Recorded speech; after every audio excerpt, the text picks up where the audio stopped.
It's early June. 6 weeks ago, after a long Greenland winter, the ice relinquished its hold on the Dagmar Orn. The bay on the West Greenland coast was frozen for only 2 months this year. That's a lot shorter than in previous years.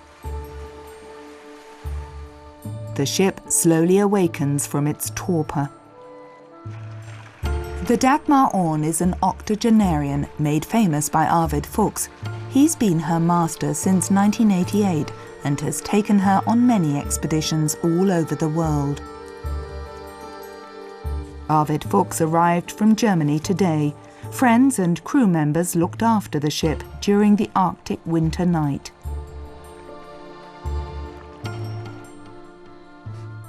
Juni 2010. 1st of June 2010. Back on board at last. It's 2 months since my last visit. Going alongside, stepping on board is like coming home. And the Dagmar Orn is our home. It's much more than just a vehicle for getting from one place to another.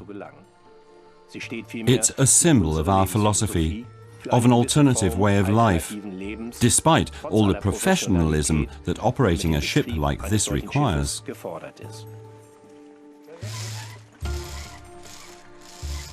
The crew and the ship together form a dedicated community.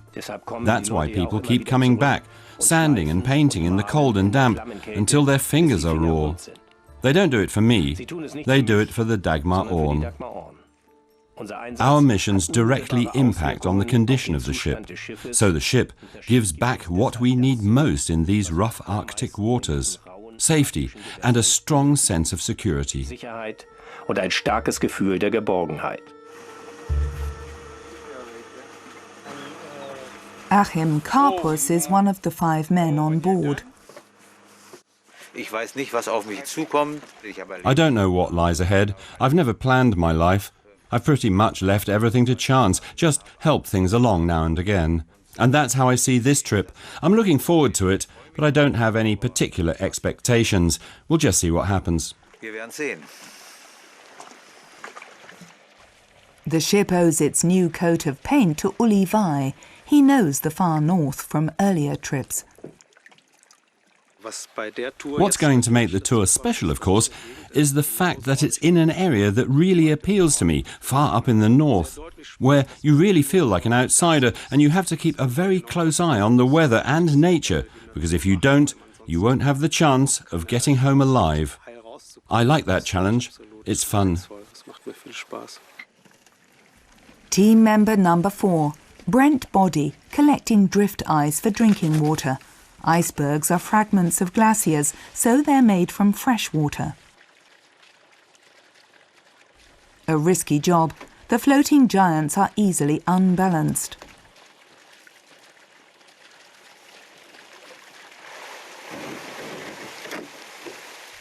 Brent comes from the north of Canada.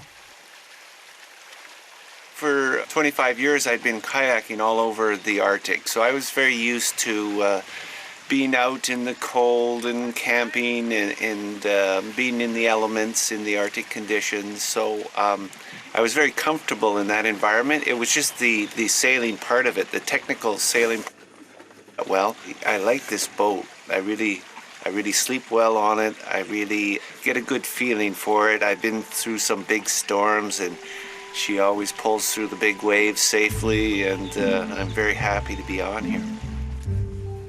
Loading up provisions, mostly packet food, for use when the sea is rough or there's no more fresh food on board.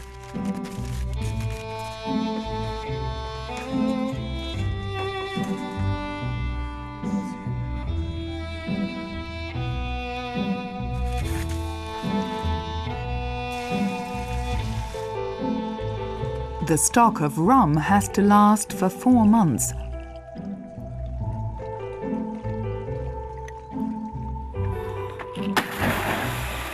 Diving to check the ship's hull, not Captain Arvid Fuchs's idea of fun.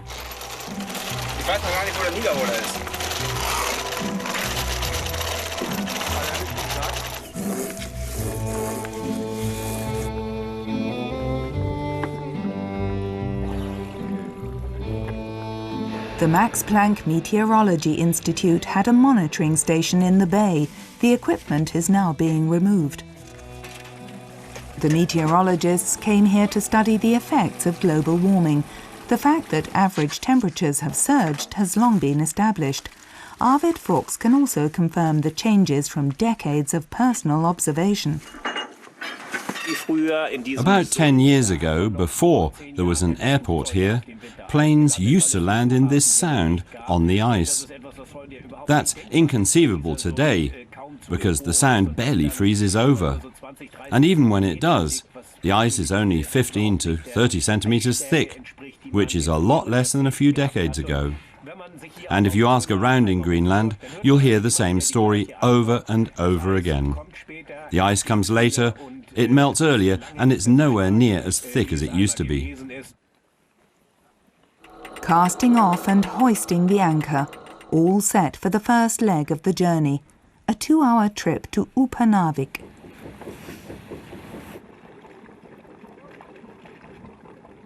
June 2010. It's a great feeling starting up the engine and gradually releasing the landlines that have held the ship in position since October last year. It's a huge relief. There are always risks to overwintering in an exposed place. I don't like leaving the ship behind. I feel a kind of phantom pain all the time I'm at home. The Dagmar On is always in my thoughts. Today, on the 3rd of June, her hibernation is finally over. We're slowly gliding out of the bay at the start of our long journey south. In the age of the air travel, it may seem an anachronism to face the dangers and discomforts of a sea voyage like this in an old sailing boat. But those on board find the ship's slow progress deeply satisfying. The experience of nature is particularly intense. And then there's the experience of being members of a team. We live and work here on board in incredibly cramped conditions. The ship is a working vessel, not a yacht. Outside the berth, there's no private space. We share just about everything: the ship, the resources, the experience of nature, but also the worries and hardships of a critical voyage through ice and stormy weather. Even so, does it really make sense to travel like this? Anyone who asks that question will never understand. Arriving at Upernavik, one of the few towns on the thinly populated west coast of Greenland.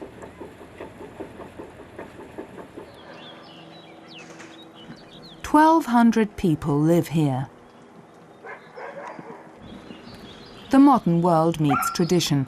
Fishing for the international market is the town's main source of income, but the old custom of hunting with sled dogs for seals and polar bears is still very much alive.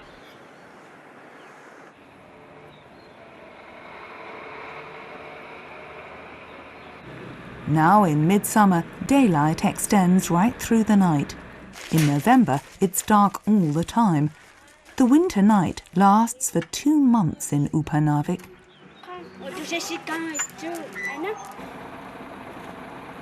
In the port, the Dagmar On refuels. Diesel and fresh water are bunkered for the long trip to Newfoundland. And the crates belonging to the Max Planck Institute are unloaded. They'll be flown from here to Germany.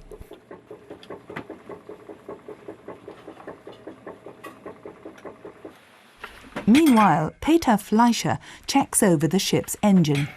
The 3-cylinder diesel is extremely reliable. It was made in Denmark, where the Dagmar On was also built, originally as a fishing cutter.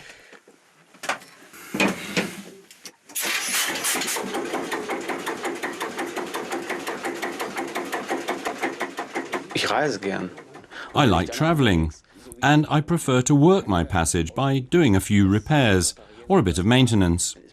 I'm not really one for sitting on a sun deck and just looking at the landscape. I want to help keep the boat running and in good condition. And you can't do that in the kind of 2 or 3 week holiday that other people take. So that's not for me. This particular motor, I just love the sound of it. It's a 3-cylinder. I call it the pickety-pockety because that's kind of the sound it makes when it's going slow, and then when it goes a little faster, it's rickety-rockety. The real journey starts at last. From here, it's 1,400 nautical miles, 2,500 kilometers, to the northern tip of Newfoundland.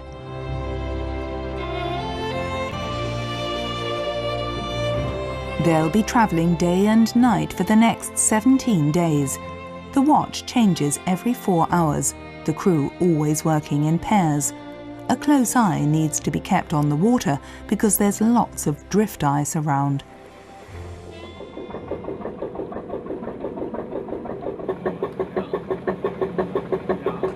Achim's equipment tells him it's a mild 6 degrees today.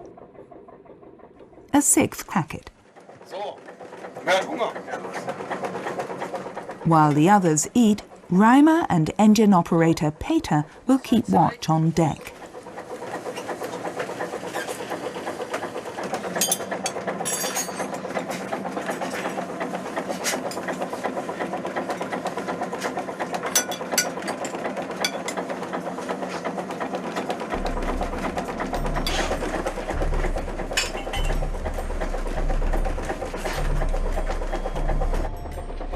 There's not yet enough wind to use the sails. The tireless diesel engine propels the ship through the icy water at 6 knots, around 11 kilometers an hour.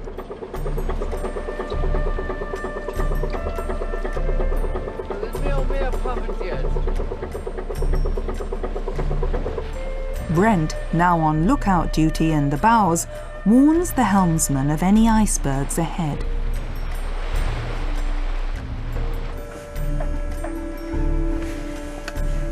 Arvid checks the course on a sea chart.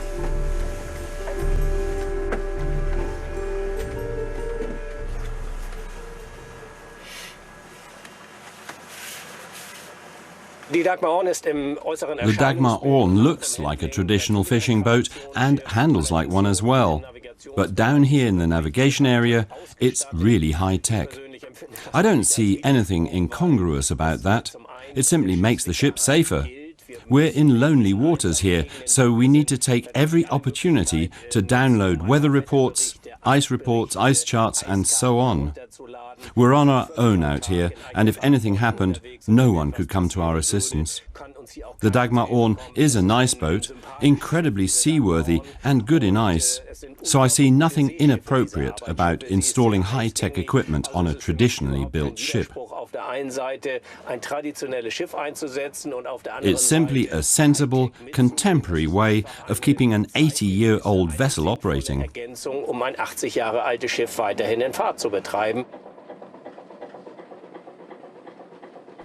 Shortly before midnight on the 15th day out of Upernavik, Peter Fleischer prepares to take over the watch. Coffee helps the watchkeepers through the worst time on deck, from midnight to 4 a.m. At night, no one is allowed on deck without a life vest and safety harness, even when it's fairly calm and dry, like tonight.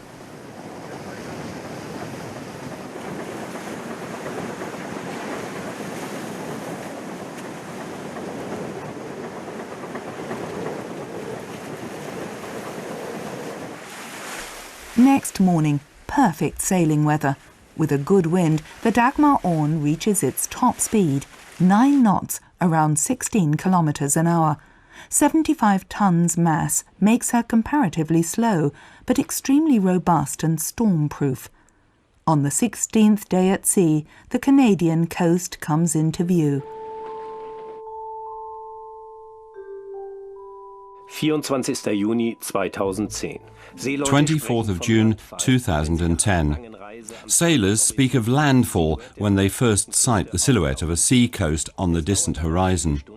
It then takes many hours before they reach port, but when land has been sighted, it feels as if the voyage is over. Travelling along the coast of Newfoundland is a totally different experience from our polar sea expeditions.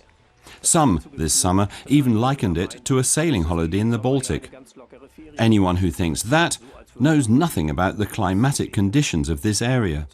Dense fog, icebergs, ice floes and changeable strong winds make it a very challenging place for sailing. This is still the North Atlantic, and this is anything but a Baltic cruise. But I don't make these trips in order to live dangerously. I want to know what's over the horizon. My drive stems from an interest in foreign countries, cultures, landscapes, and the issues that affect them. And they don't all need to be in the polar seas. Besonders auf die Themen, die sich mit ihnen verbinden. Und die müssen nicht zwangsläufig im Eismeer liegen.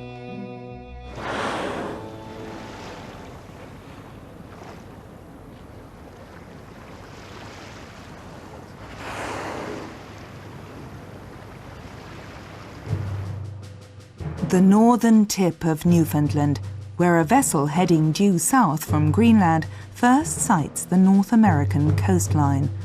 1,000 years ago, Vikings arrived here by the same route.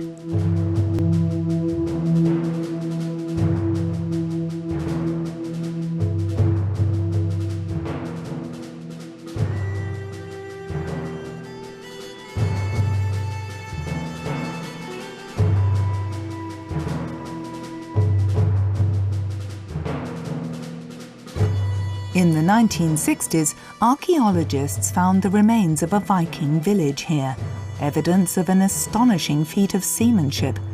The Norsemen crossed the icy North Atlantic in open boats without a compass. Today, most people in Newfoundland live from the sea, or at least hunt and fish in their free time. Kevin Young is no exception. He works as a historian and tour guide at the Viking archaeological sites. Living in Newfoundland is a bit of a treat, you know, but it's got its hardships too. I mean, there's a lot of Newfoundlanders, not like a lot of other people, very resourceful people, and we wear many hats, meaning you can do one thing or another. We're pretty handy folk, and that's what it all comes down to. I think living on an island, you have to be, you know, fairly resourceful and independent. Everybody knows their own neighbor around here too, so that makes it a lot more comfortable. And winter time, we spend a lot of time in the country, snowmobiling and ice fishing, stuff like that. Of course, there's always hunting and stuff like that to do in the fall of the year as well. So we really enjoy ourselves as best we can. Arvid Fuchs had contacted Kevin Young and informed him about the group's arrival. 17 days after leaving Upernavik, the Dagmar Orn reaches the Newfoundland coast on schedule. A lot of very interesting sailors coming to our shores here for sure. A lot of world explorers and things like that come here. This was a hub for the Norse people 1,000 years ago, and French fishermen, French sailors, English fishermen, English sailors. This has been a jumping off point for Arctic expeditions come through here. The Dagmar Orn anchors in a bay. There's no jetty here with water deep enough for her to moor. Some of the crew go ashore in the dinghy. The rest keep anchor watch.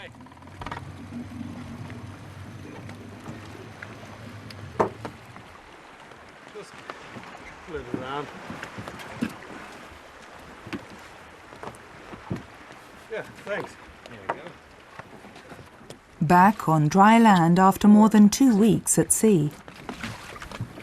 Hi. Welcome. Thanks. Good to see you, folks. Good to see Hi, you guys. how are you?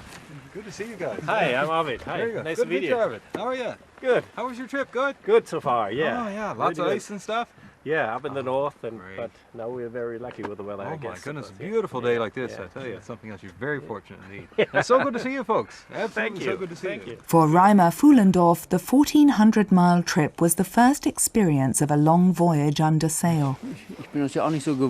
I'm not really used to all the movement. The boat gets thrown about quite a bit. There were so many cross seas that anyone in the berth was constantly jolted back and forth.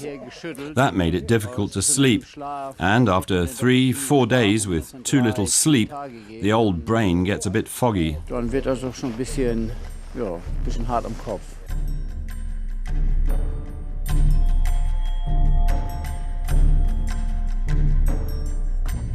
The Vikings were the first Europeans in America, long before Columbus. They sailed from Greenland and came looking for an easier place to live. They called the new shores Vinland, meaning meadow or pasture land, a sign of their hopes of a warmer climate.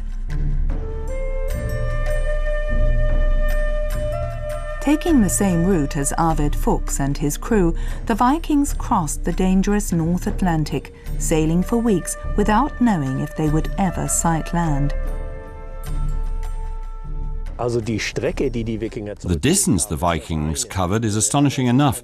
Even more impressive, though, is the fact that they covered it in waters like this. The area is prone to pack ice and icebergs, strong currents and extremely severe storms. They survived them all and arrived safely, although not all of them will have made it. They're sure to have suffered heavy losses en route. But one thing is certain, they must have been good sailors. I have a lot of admiration for them. Archaeologists have reconstructed a number of Viking buildings.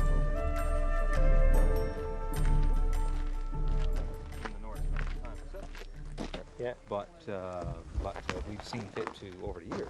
The proof of the Norse culture or the Norse settlement would have been proven by the fact that they found iron on site, and of course the process of working iron, it was something that was unknown to the natives of North America, and it was only something that the Norse people would have been actually getting into. So this house is a replica of one that we found on site. Inside the buildings, visitors get an idea of the Vikings' way of life. The complex is known as Longso Meadow and is a UNESCO World Heritage Site. So far, it's the only known Viking settlement on American soil. Up to 50 people would have gathered in a hut like this, seeking shelter from the cold and incessant rain, and safety from attacks by hostile Indians. But at some point they gave up. Their hopes of a better life in Vinland failed to materialize.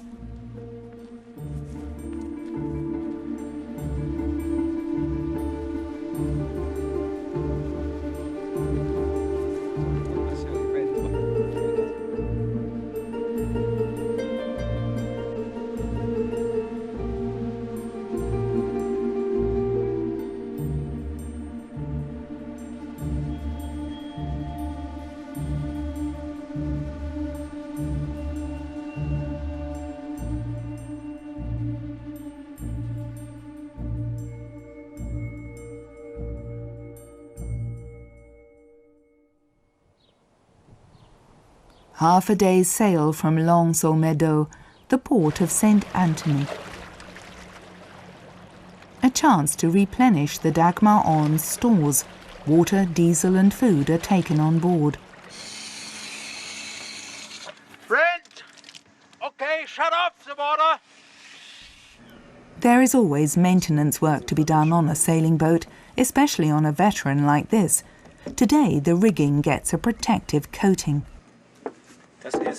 This is blacking, a mixture of wood tar and linseed oil, 100% natural.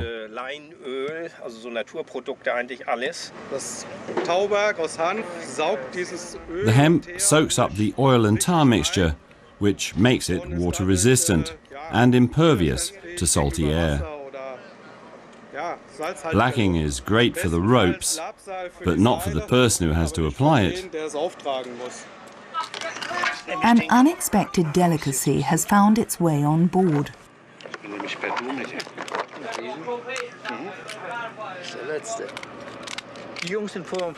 Some guys came in a couple of hours ago on the boat next to ours, Lady Krista, and they brought a whole sack of these crabs. They taste really good in a salad with a bit of mayonnaise, some nice bread and a drop of white wine.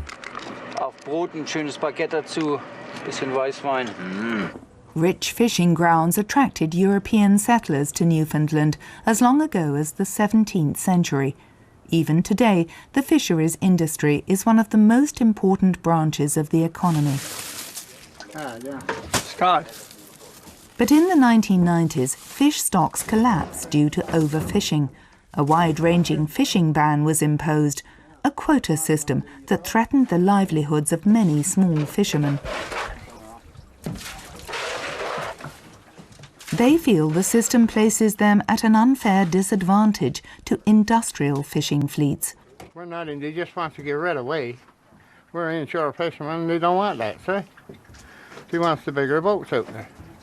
With the big boats out there, they tears up the bottoms and everything, and they destroys it all, and then the fish got nowhere to lay their eggs or nothing in that.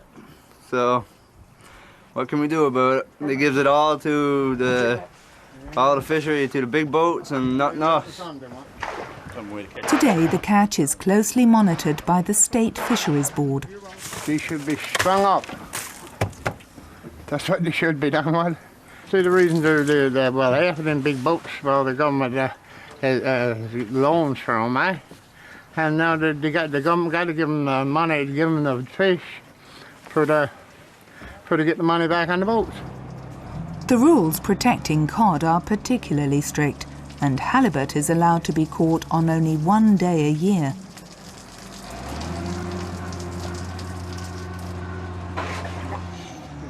With the advent of industrial fishing in the 20th century, fish stocks were depleted faster than they could recover. What's more, bottom trawling destroyed fish nurseries. The industry sailed towards disaster with eyes wide open. In 1992, the Canadian government slammed on emergency brakes, far too late. 30,000 fishermen suddenly found themselves out of work. The lovingly decorated fishing boats in the harbour at St. Anthony's bear witness to a proud seafaring past. But the fish are gone, and no one knows if they'll ever come back.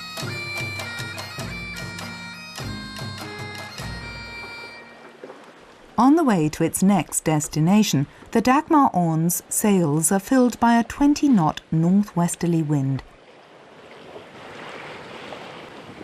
Everyone on board enjoys the sun and the peace and quiet when the ship is propelled by wind alone.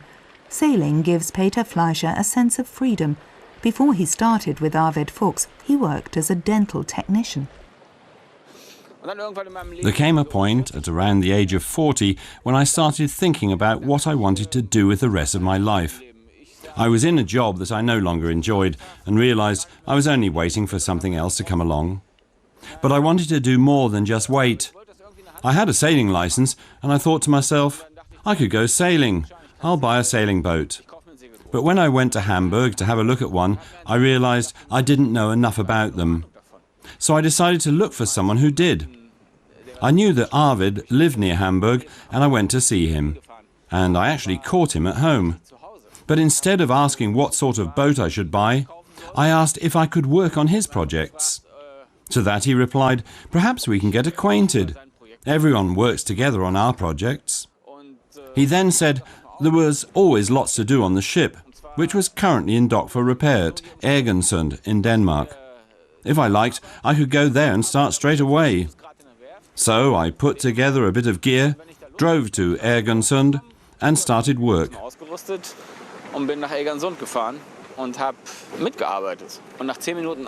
After 10 minutes, I looked as if I'd been working for 100 hours, totally filthy, but happy. That was more than 5 years ago, and I'm still here. It was a good decision.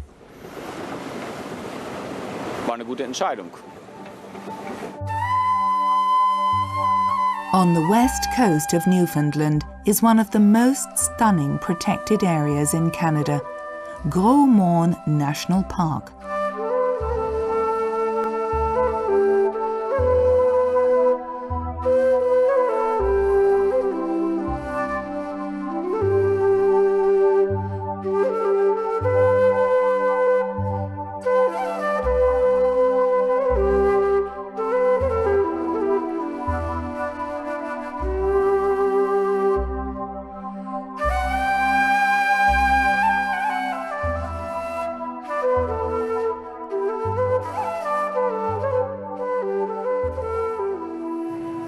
The Dagmar Orn is moored at Rocky Harbour, a small town in the middle of the park. There's a marine biology research station here. As an authority on polar regions, Arvid Fuchs is enthusiastically welcomed by scientists Joe Wroblewski and Jennifer Hoffman. They're taking a group of students out today to check the fish population at the mouth of a mountain river.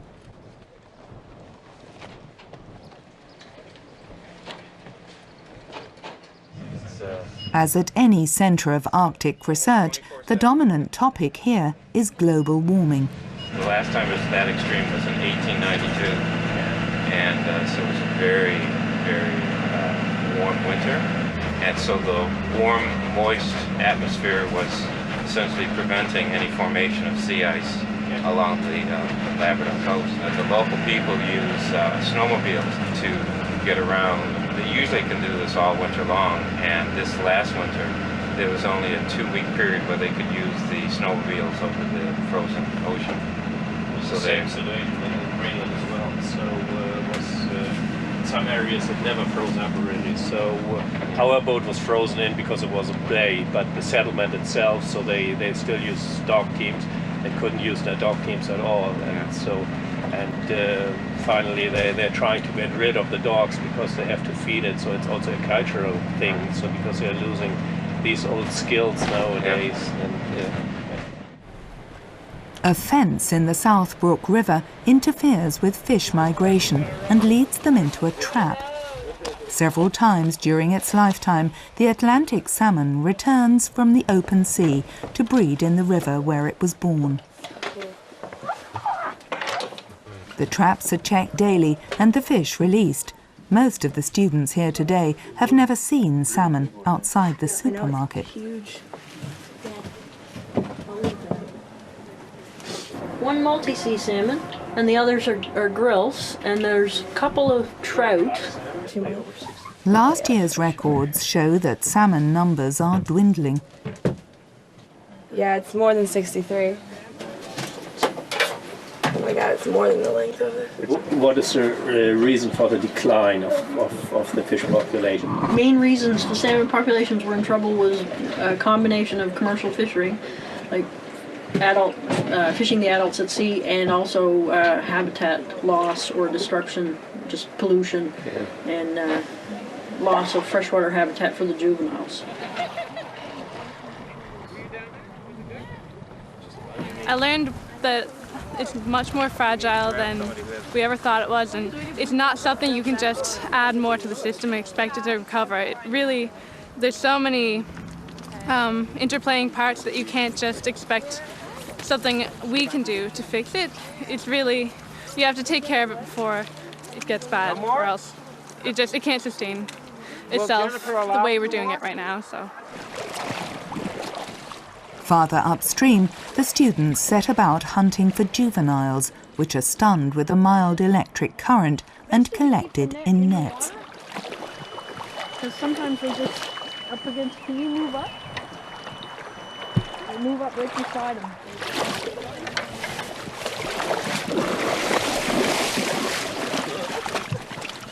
I think they might be all salmon.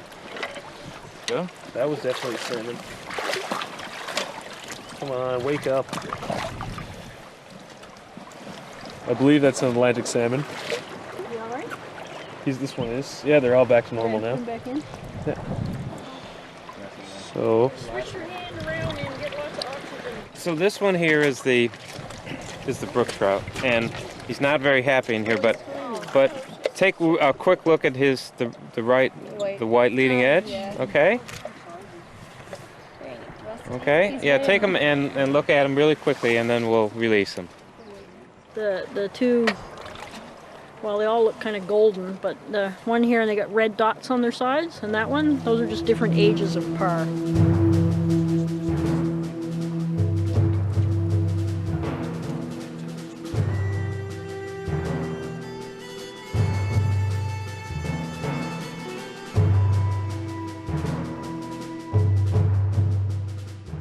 For the crew of the Dagmar Orn, it's time to move on. So we're gonna set the sails in the harbor here. So we should untie the sails and get everything ready. And yeah, we still have the first reef in, and we will take it out, so it's not much wind today. All reefs out? Yes. Okay.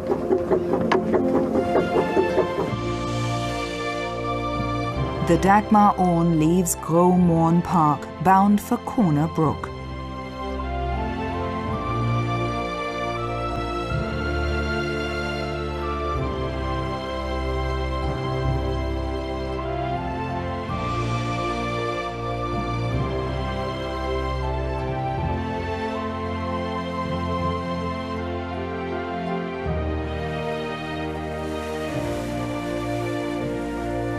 Sailing conditions are perfect for the 80-mile trip. The destination is a day's sail away.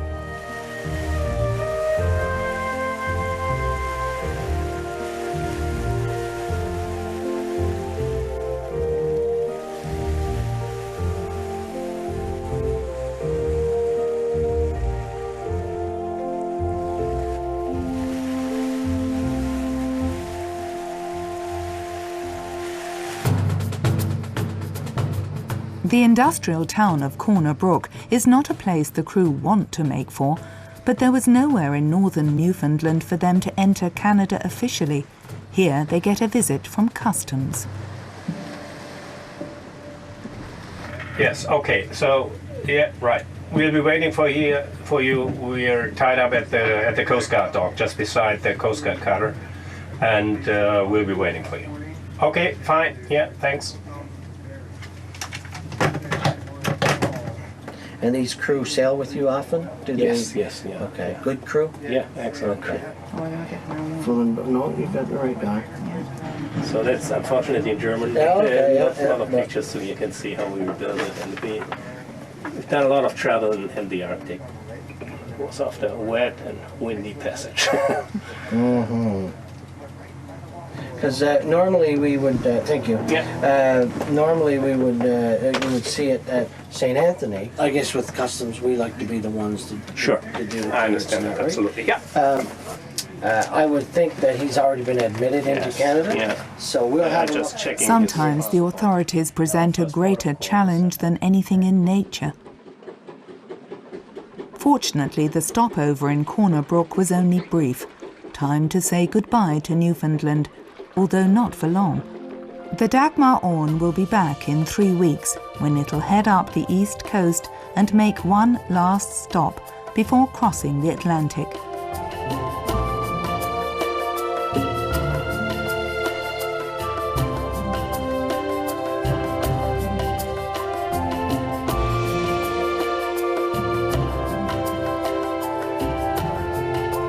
For the crew, the extraordinarily sunny weather was one of the biggest surprises Newfoundland had to offer. It normally rains a lot here in summer, and the island is enveloped in mist. But now it's as if Newfoundland wants to show it has another face. The weather forecast is not good. Arvid Fuchs checks the winds forecast for early Sunday morning and finds they're going to get fairly strong. He reckons the best course of action at the moment is to hug the coast for a while and then look for an update later.